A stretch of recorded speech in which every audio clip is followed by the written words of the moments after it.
Best of r/malicious compliance episode 24. To set the scene, my sister and I were coming back from school. Now, my sister is the oldest out of us and accordingly a key into the house. So she had made it back home and let herself in. She found the note that said we could get the chippy and the money was there alongside the note. But, you also need to know that she has always been focused on one-upping people. So I come home, and knock on the door. She comes up to it and explains the situation with dinner, and says that she's not letting me in, unless I go down and get the food. I try to go around the back and see if the door is open, check for windows open, etc, but she's seen to that already. So eventually I give in. I say I will go and get the food but say that I need to use the toilet, and will go afterwards. While on the way to the toilet, I stop at my room and get my money. I go use the toilet and come down, collect the money and go down to the chippy. So I go down, order my food, pay for my food, and get my food and walk back up. I make a point about it being my food because I paid for it with my own money. When I get she lets me in, and finds out her order is missing. I hand her the money our parents left, and tell to go down and get her food. She goes down and sorts herself out. Now, you would think that that's the end of it. However, she can't take being one-upped. So she goes and complains to our parents, and makes the case that she has been cruelly mistreated. Of course, it comes up and I say what actually happened. So because of this, she gets the key to the house taken off her and given to me, grounded for a week and has to pay me a tenner back for the food. Not a climatic story, but I am happy to know that she lost the game she tried to play. Thank you. Next. This happened back in 2012. At where I work the equipment operators got to take the work truck home until the boss got mad one day. He calls me tells me that nobody but Jerry can take the truck home anymore since nobody but him takes care of the trucks. There was 5 of us operators and this ticked me off since I personally took very good of the truck, kept it clean, changed oil and fuel filters, and didn't let the truck idle all day like the others. At home I had a very nice BMW E39 540 i6, and my wife's Jeep. I'm not driving a BMW to work at a labor job. So what to do? Well, just happens I live very close to work, maybe 1 mile probably less. It's summer, I'll just walk. If I cut through yards it took me only 15 minutes to walk to work. 2 days pass I see one of the other operators driving the work truck home. He says he has no ride to work. Next day boss calls me up. You can take the work truck home. You don't need to walk. This is small town American. Nobody walks around here. A few people asking why his employee was walking to work was enough. Nobody still takes care of the trucks. They still take them home. Some of them don't even have a license. Great place where I work, isn't it? Thank you. Next. It's not my story, but it's one I heard over lunch. Plus this is much less malicious but I think it's still compliance. My friend, who will be referred to as Hester, was in math class about verifying trig identities. He's really intelligent and was able to understand the concepts. When it came to board time, which is where the math teacher, Ms. Spider, name changed for witness protection, asked for Hester to do one of the problems. So Hester went up to the board. The rules told to Hester were 1. Work with the simpler side of the equation. 2. Show all work. But both sides were the same level of complexity. Hester asked what to do and all Ms. Spider said was just show your work and I'll allow it. So Hester showed all of his work. He managed to verify that both of the identities were indeed equal to each other, but he worked both sides. Ms. Spider, Hester, explain what you did here. Hester, I worked both sides of the equation. Ms. Spider, we have been usually working only one side of the equation. Hester, but neither one was simpler and also I showed all my work. Ms. Spider looked at the board and checked Hester's work. Ms.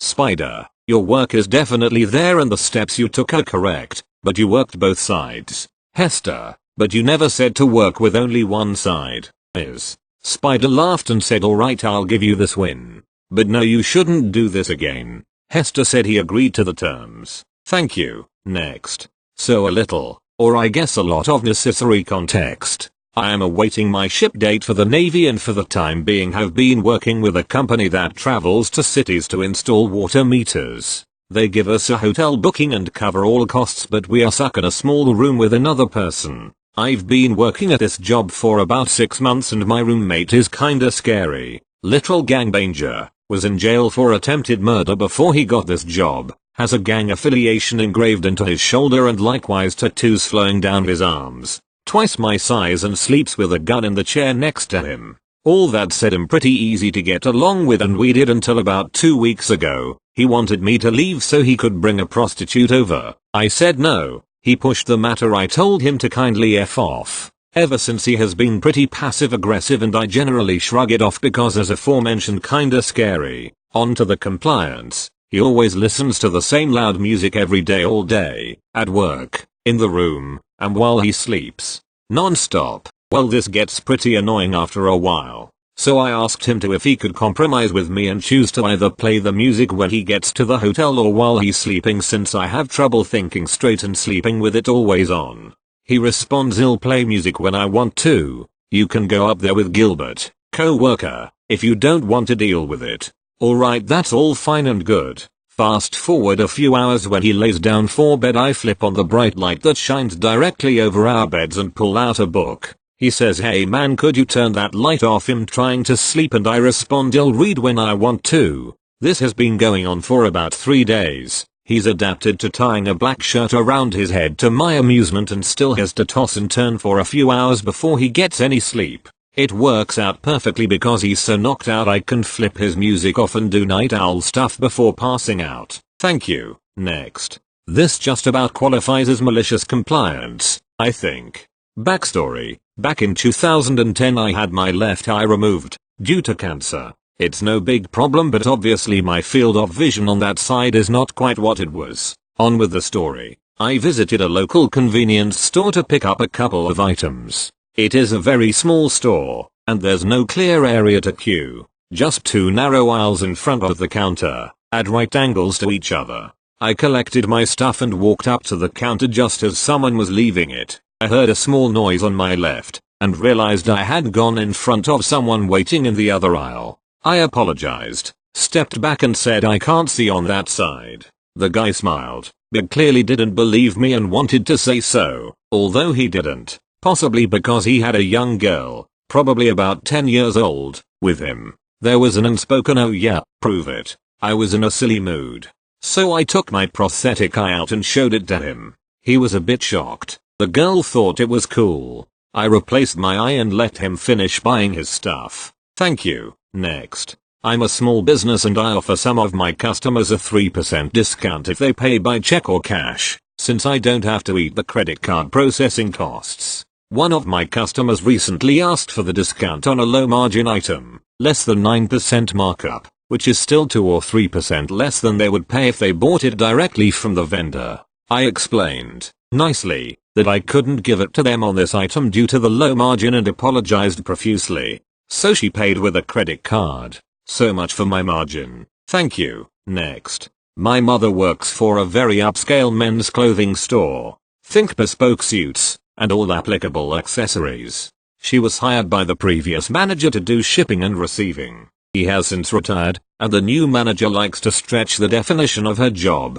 For example, asking her to spend an entire day calling customers to let them know about an upcoming sales event. A while back, she was supposed to be sending out quite a few online orders to other stores. It's very important that they are sent out on time, because they have a guaranteed delivery date. Her boss decided that she should tidy up the sales floor instead.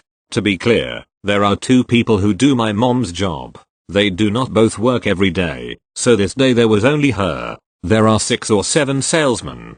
They take turns with customers who walk in, unless the customer requests a specific one. So, one takes a customer, pulls out clothing to show, completes the sale, and then is supposed to refold/hang/put away whatever he pulled out. Next customer comes in, it's 2's turn, and so on. There were not many customers coming in that day, the salesmen are just standing around, and the boss wants her to do their job. My mom told him that she didn't have time to be putting away merchandise on the floor. She had so many orders to ship that it would take all day. He told her the manager trainee would pull orders and says, just do what I tell you to do. She asked him, you know, if these are late, You will be the one in trouble, right? He says, just do what I tell you to do. So she did. She spent the whole day putting away shirts and ties and socks and whatever, while the manager trainee occasionally pulled orders in between other things he was doing.